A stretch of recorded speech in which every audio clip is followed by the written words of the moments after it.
Bueno, en uno de los posts de nuestro blog, los Content Curators, eh, presenté este sistema, este ejemplo, no más que este sistema, este ejemplo de utilización del método de trabajo de las 4 S, ¿no? Que era el método que yo utilizaba habitualmente en las curaciones de contenidos que yo hago a nivel personal, ¿eh? No tanto las que me pueden encargar para determinadas organizaciones, sino las que yo hago a nivel personal de los temas que yo sigo. Y lo explicaba en este post de una manera ejemplificada con las herramientas que utilizo en cada, exactamente estas mismas herramientas, sino que es un ejemplo de cómo se puede hacer.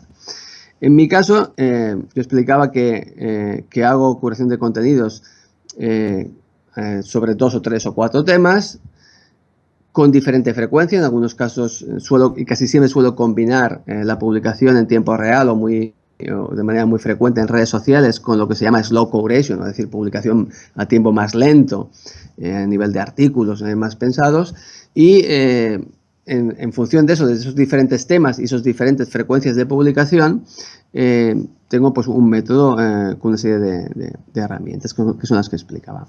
En la primera fase, en la primera S, la fase de search, las herramientas que utilizo habitualmente se pueden distinguir o se podrían dividir en 3 bloques.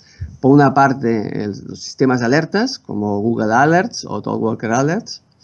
Por otra parte, todo lo que sería, digamos, el formato RSS, el formato de sindicación de contenidos, en el cual tú te suscribes a fuentes y vas recibiendo las actualizaciones de esas fuentes. Yo en este caso utilizo como herramienta Feedly, hay otras muchas equivalentes. Y un tercer bloque de herramientas sería todo lo que es la monitorización en redes sociales, que se puede hacer directamente en Twitter, pero yo sobre todo utilizo para esto 2 herramientas que son TweetDeck y Hootsuite. Digamos que cada uno de estos 3 bloques son independientes en el sentido de que te ofrecen resultados distintos, aunque a veces puedan coincidir entre ellos algunos, ¿no? Pero que yo considero que los 3 son importantes e insustituibles, es decir, no se puede prescindir de uno de ellos, porque lo que encuentras en uno de estos bloques no lo encuentras en el otro o en el otro. Entonces, un poco mi sistema en esta primera fase de search, de búsqueda, se basaba en estas herramientas. La siguiente fase, que es la fase de select, es una fase esencialmente, a mi juicio, intelectual, o en el sentido de que aquí lo que se tiene que trabajar más es el criterio del curador de contenidos para seleccionar los contenidos que ha recibido en base a las fuentes que he comentado antes, a las herramientas que he comentado antes.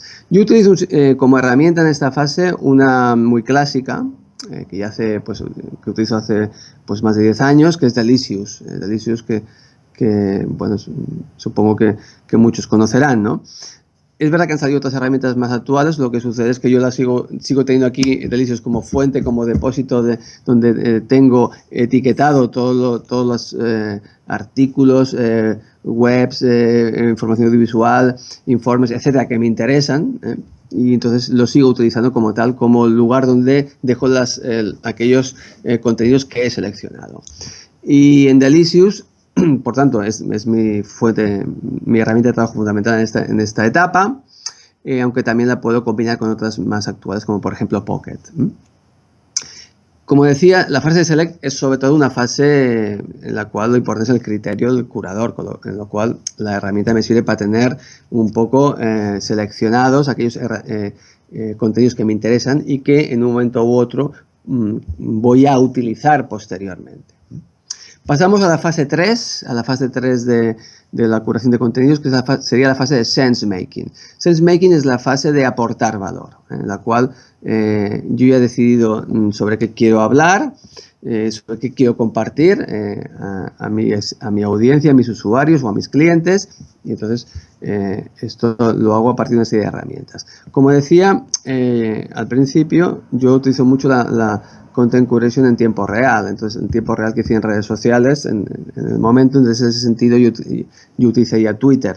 La parte de sense making sería hacer caracterización de contenidos en Twitter, que esto lo he explicado con detalle en 2 posts en nuestro blog, los Content Curator, con las técnicas como para hacer curación de contenidos en Twitter. Eso sería un poco lo más inmediato. Después vendrían todas las herramientas de social media que permiten hacer curaciones de contenido y en las cuales podemos hacer un poco más de elaboración de esos contenidos, como por ejemplo Scoopit, en mi caso, Scoopit, o también Pinterest. Y especialmente ya aumentando el nivel de elaboración de los contenidos, iríamos a los blogs y por último a los artículos. En este caso, de mis dos blogs, que son Documedios y los Content Curators, y los artículos que puedo ir publicando en revistas profesionales y científicas, y que se basan en el trabajo previo que he hecho antes de curación de contenidos. En esta fase de SenseMaking, por tanto, dependiendo de la herramienta que utilices, puedes elaborar más o menos, puedes aportar más valor o menos a los contenidos que compartes y que ofreces a tus usuarios. Y por último, la última fase es la fase de share, es la fase de difusión. En la fase de difusión entran todas las herramientas de la fase 3, es decir, las mismas de la fase 3 de SenseMaking, y además muchas otras. Por ejemplo, en mi caso, pues todas las redes sociales en las cuales me muevo y en las cuales comparto contenido con mis seguidores, Facebook, LinkedIn, Google+, etcétera. También sin olvidar el correo electrónico y la newsletter, que es una de las herramientas que también se está revalorizando. Y como herramientas de apoyo en esta fase de compartir contenidos también indicaría Hootsuite, que es muy útil. Bueno, digamos que sería un poco un ejemplo de todas las herramientas que utilizo, y en el post explicaba también con detalle algunos ejemplos concretos de las búsquedas que hago, y igualmente ponías links a algunos de los productos concretos de las fases de SenseMaking y de Share.